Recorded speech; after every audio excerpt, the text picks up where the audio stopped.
Hello YouTubers.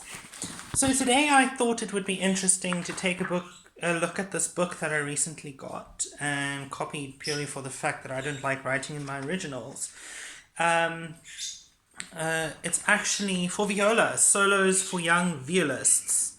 Not violinists, violists. There is one for violinists as well, by Barbra Barber. So this is just actually to think, considering about what rep would be a good idea to play for someone slightly more advanced than you're just beginner. And this is volume 1. So I think today we're going to have a look at what we can find under the index. Now in the introduction it says Solos for Young Violists is a 5-volume series of music books with companion CDs featuring 34 works for viola and piano. Now, what I really like about this is it's not something that's just transcribed from violin to viola. It's actually something that's idiomatic to the viola, meaning it expresses the viola's qualities in the way that the viola sounds best. Right. So, looking at our cover, this is what it says.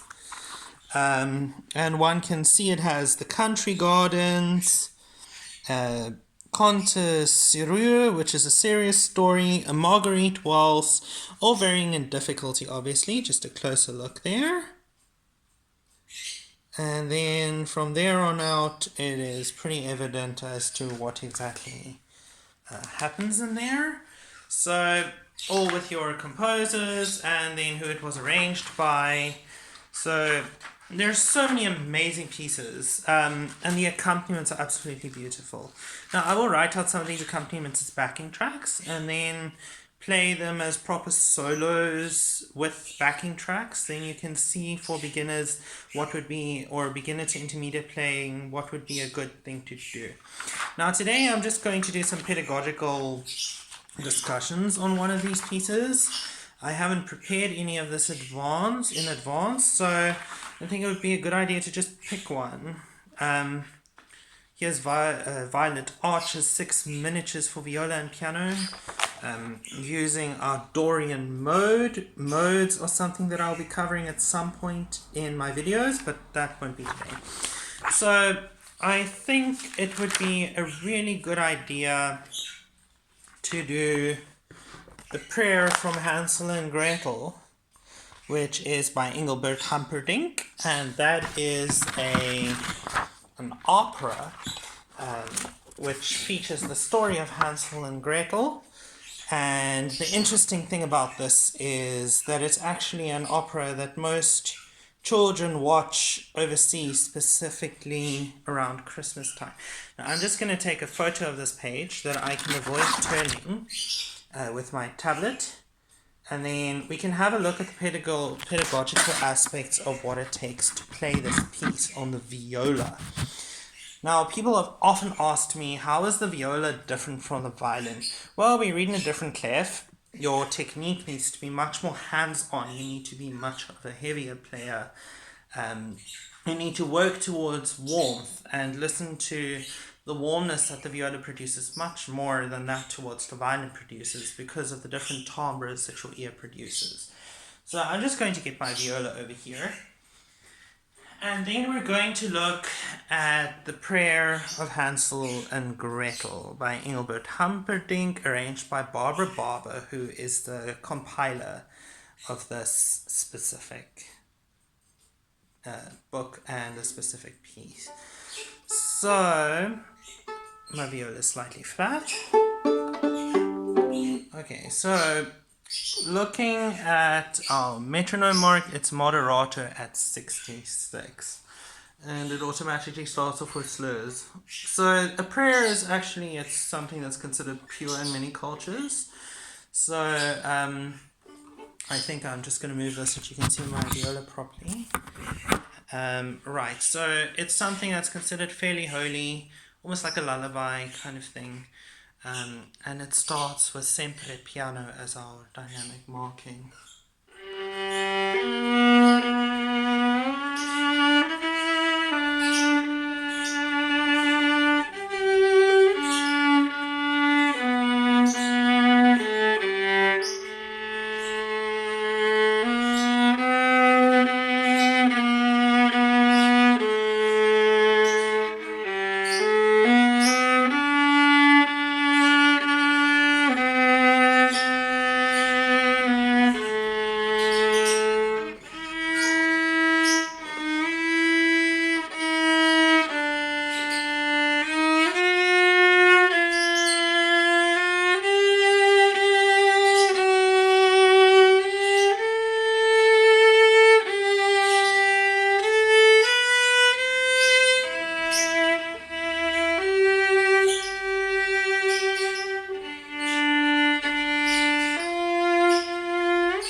Right, so that was just a sight reading playthrough. Now, there are quite a few things with this piece that are tricky, such as, for example, looking at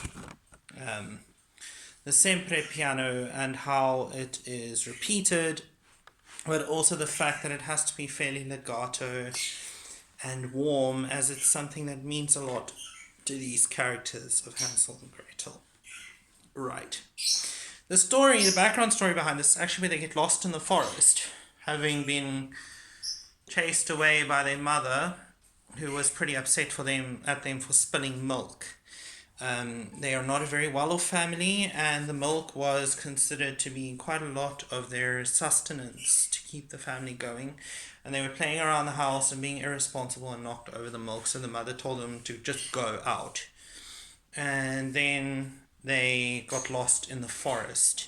And there have been rumors of witches that have been hunting children, and the children got lost and they cannot find them anywhere. So this is actually quite an important part, because it's where Hansel and Gretel prays together that the angels from above keep them safe. If anyone has any questions with regards to the background of this, I'd go watch the opera by Engelbert, Humperdinck, Hansel and Gretel. Okay, right, so let's have a look at what this piece offers. It's actually fairly simple. Almost all of it, actually all of it, is in first position. On the second page, there is an option to do third position, but if you have not done third position, you can leave that out, because it's actually a note G, which is the fourth note on the A string with your fourth finger, in third position, but it has an alternative to do E as well, which is something that you can rather stretch towards, which might be better for those that have not yet done third position. Don't attempt third position on your own yet, until you or your teacher have made sure that you're at the right place to do so. Okay, right, so legato. We are in 4/4, we have one sharp, and it's important to be as fluid as possible. Okay, here our crescendos and decrescendos matter quite a bit. So it all depends upon how we open this. Once again, as with the meditation that I did with the violin, the first note of a slightly white sound, I prefer starting it on the G string, which is an open string in any case, and then building up the tension with our hairpins, which is our crescendo and our decrescendo. Okay, so this is what I'm going to do. I'm going to play it through until I think we come a tricky part, and I'll stop and we'll go through it.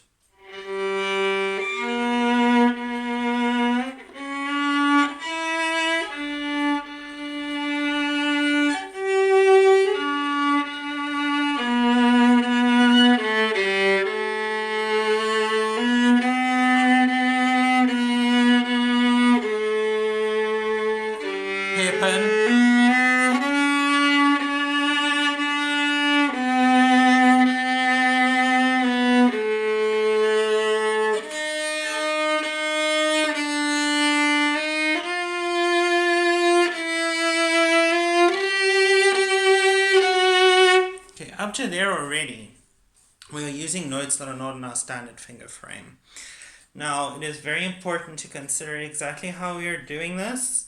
If you haven't learned vibrato yet at either point, that's okay. But then you just have to make sure that this does not become monotonous without vibrato. So here at bar, or rather mark A, bar 9, we're moving to E flat, which is on your D string in the corner, and then F natural, which is your normal, your lowest second finger in your first finger frame, or rather your second finger frame, as so. And then the thing is now E flat to F, meaning it would have that same finger pattern as your normal F sharp in your first finger frame, but you're moving your first finger back to that E flat, meaning that they are not touching. So, hairpin, E natural,